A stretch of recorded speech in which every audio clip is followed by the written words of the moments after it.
Hi, everyone, and welcome to my channel where I talk about movies. The movie I want to talk about today comes from 1999. This is Eyes Wide Shut, directed by Stanley Kubrick. This is his last film, starring Tom Cruise and Nicole Kidman. This is the 4K Criterion release from just a week ago. Um, and it's a very controversial film in Kubrick's canon. The story involves a wealthy Upper West Side New York City doctor played by Tom Cruise. This is Bill, and then there's Alice, played by Nicole Kidman. She's sort of between jobs. They attend a Christmas party. This is a Christmas movie, and at that Christmas party, uh, both Bill and Alice get hit on by by possible seducers. They're kind of jealous when they come home from the party. Alice uh, relates to Bill a sexual fantasy that she has had because Bill thinks that women don't have this kind of sex drive like a man would have. She's not happy with that, and so she tells him of this sexual fantasy, which absolutely stuns Bill. He gets called out on a doctor's visit, and he spends the whole night moving from one sexual adventure, misadventure, none of which are consummated, to another, and ends up in a very dangerous situation before returning home.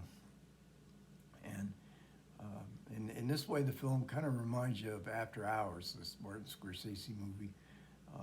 It's all set in night in New York City, all these sexual encounters.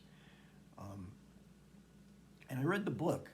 It's actually a novella. You can read it in about an hour by Arthur Schnitzler that the film is based on. And this goes back after 2001. He kind of wanted to make, Kubrick kind of wanted to make a adaptation of this novella, Dream Story it's called. And it's very much, the movie is really faithful to this novella. Everything in the movie, except for a couple of scenes, comes from the novella. The novella was written in 1926. Arthur Schnitzler, he was a psychoanalyst and as well as a very scandalous playwright, novelist. Then the story is set in 1900s, 1900 Vienna at the Mardi Gras, time of Mardi Gras. So Kubrick is faithful to the story, but of course he sets it in contemporary times in the late 1990s, which is the big difference from movie from story to movie. The only other difference is the Sidney Pollack character, who is the wealthy man whose Christmas party Bill and Alice go to in the beginning of the film. It's just sensationally photographed. And he turns up in the beginning, he turns up at the end to explain it all to Bill, and just to explain it to us, I guess. Whether we believe it or not is up to the viewer and up to Bill. Now the film was highly anticipated. Kubrick hadn't made a film in a number of years, and also the fact that he would be making a film with two of the biggest stars in the world at the time. And it was not received well. And I got to admit, when I saw it in 1999, I was very disappointed with it. It was for a number of reasons. I'll go over these reasons. I know that this film now is considered a masterpiece by many people, especially big, Kubrick fans. But to me, I found it a very slow-moving story. There's lots of pauses in between the dialogue, the characters, and repetitive dialogue, and the characters seem to be moving and talking in slow motion. I'm a big fan of Nicole Kidman. I found this to be her weakest performance, although when you see the supplement, you'll learn that she's giving exactly the performance that Stanley Kubrick wanted it. So there's a certain slackness to it, to the movie, that sometimes happens. I mean, Kubrick was always a slow director, and some of his performances are sort of become part of the overall design of the film. But in the case here, like Nicole Kidman seems rather brittle and mannered in her performance. I don't think she liked it herself. I mean, there's a press conference from the Cannes Film Festival where she talks a lot about it. It's a very interesting interviewee. There's a lack of humor in the film, and that, you know, even when Kubrick's not trying to be funny on the surface, there's always humor, you know, below the surface. Here, there's really not much of anything, except for the scene where he goes to buy a costume that he needs to wear to get into this unusual, mysterious orgy that he wants to check out. And the owner of the costume store, played by a guy named Ray Sherbaziga from a country called Cornetica. I've got that all wrong because I just scribbled. I can't read my scribble. But he's the owner, and he really adds some life to it, to the movie.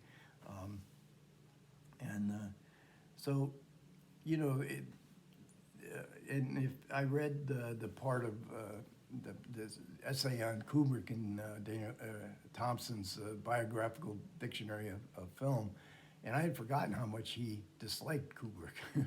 And he considered, you know, and it's a common complaint about Kubrick that he was far more interested in art design, cinematographer, than he was interested in people.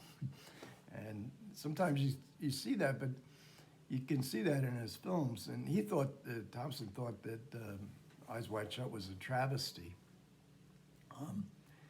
And it is, I don't think it's a travesty, but it is, you know, Kubrick is not making a genre film here. This is a serious film about a marriage. And I think all his other films were basically genre films. So when they get a little bit slow, they get a little bit slack, you always have genre to fall back on. So his previous film, Full Metal Jacket, the first half was just an incredible piece of filmmaking. The second half, however, suffered from this kind of slackness. But again, he had, you know, battle scenes to fall back on.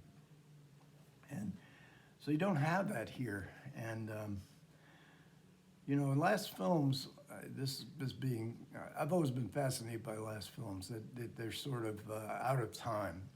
Great filmmakers, they outlive their time. They don't really correspond, you know, to the times they're living in when they get older.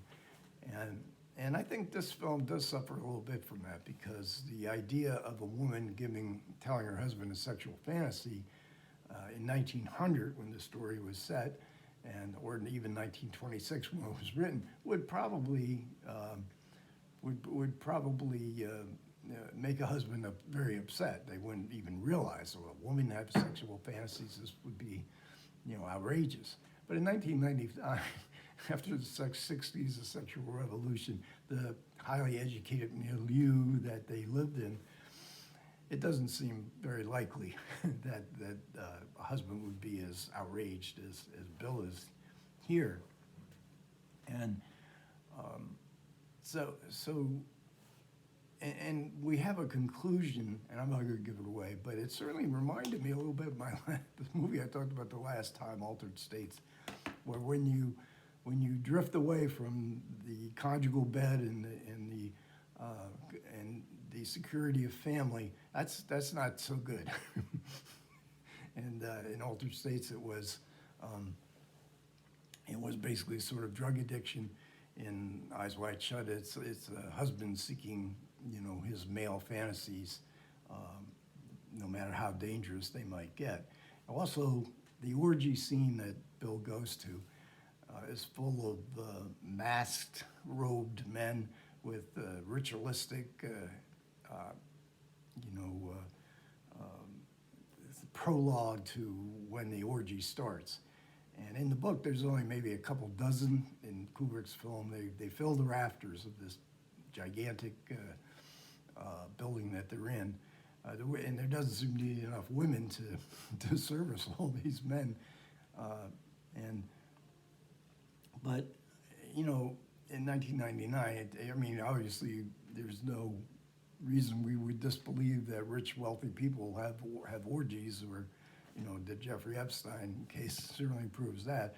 But this mass stuff is just seems kind of silly. In 1900, you would say, well, maybe, you know, because this kind of sexual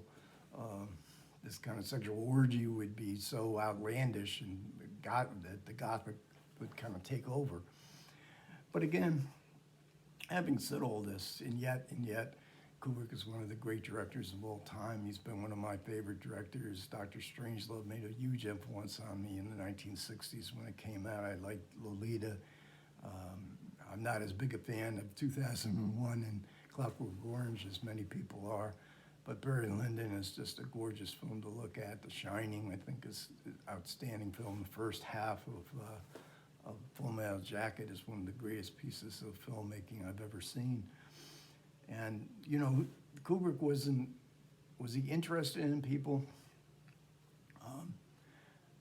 I think he was interested in people, and the films don't seem to much show that. It is the interior design, it is the cinematography that always kind of dominates, but that's an estimable thing to accomplish. So his films can often seem very fruitful and satisfying to revisit, because you were revisiting a whole world that's created. Kubrick wasn't looking for naturalism. He wasn't looking for realism. He wanted his performances in his films to be not somewhat over the top, in many cases, way over the top. It's interesting, too. I was thinking that if this film had been set, if he had kept the original 1900 setting of the story, would it have worked better? Another thing is he considered making this a comedy, taking this serious story and making it a comedy, much as he took Red Alert, which was a serious novel about the end of the world, and made it into a comedy. So he considered the character of Bill, being played by Steve Martin, even Woody Allen at one point. So there's a huge amount of time that Kubrick spends on making all this set design, art design, to make it authentic. And does that pay off or not? In Eyes Wide Shut, I guess, you know, maybe if I watch the film again, you know, I'm pretty much saying farewell to cinema in this because of my age, and I still want to watch other films to talk about. So I don't know that I'll ever come back to Eyes Wide Shut. I admired it much more this time than I did the first time. I wasn't as disappointed as it was, because that was a huge disappointment in 1999. It was not a hit. Kubrick thought it was his best film, but he didn't live long enough to see the reaction he might have wanted to take. This is a 2-hour and 39-minute film. He might have wanted to take some of the some passages out. There was nothing he could do about the dialogue, really. I mean, I think that really, those two opening scenes were the scene, or it's actually the second scene where they're at the party, the tipsiness, the stoneness, the drawn-out dialogue scenes. They're going to be there, and you either like them or you don't. It's very highly stylized in that way. But there's a whole disc just devoted to the supplements here. There's 3-disc, Blu-ray, 4K, and then the supplements are here, and they're terrific. I mean, it's a celebration of Kubrick. You're not going to get any of my kind of sort of negative appraisal of the film, but I don't care. I mean, it's just beautiful. And Christiana, Kubrick's wife, is featured here, and in the booklet, and we actually get a booklet. We don't get an accordion fold-out. There's a good essay, and then there's one of the most interesting parts of this is Sidney Pollack. What Sidney wanted. Interview with him, because he didn't really understand what Kubrick wanted him to do, and he didn't think it was very realistic, naturalistic. And Kubrick kept encouraging him to go over the top, playing this wealthy, wealthy man who could or could not be involved in deadly conspiracies. And I would have to also say that the film looks fantastic in Dolby Vision. It's a dark, much of it's set at night, so there's a lot of darkness in the film, and Dolby Vision is just great in bringing out the believability and the different details that sometimes are missed out in darker scenes. Supplements are terrific. If you're a Kubrick fan, of course, you've already seen Eyes Wide Shut, I'm sure, and you probably want to have the movie, no matter what you think about it, because I think Eyes Wide Shut does lend itself to being a film that offers up some rewatchability.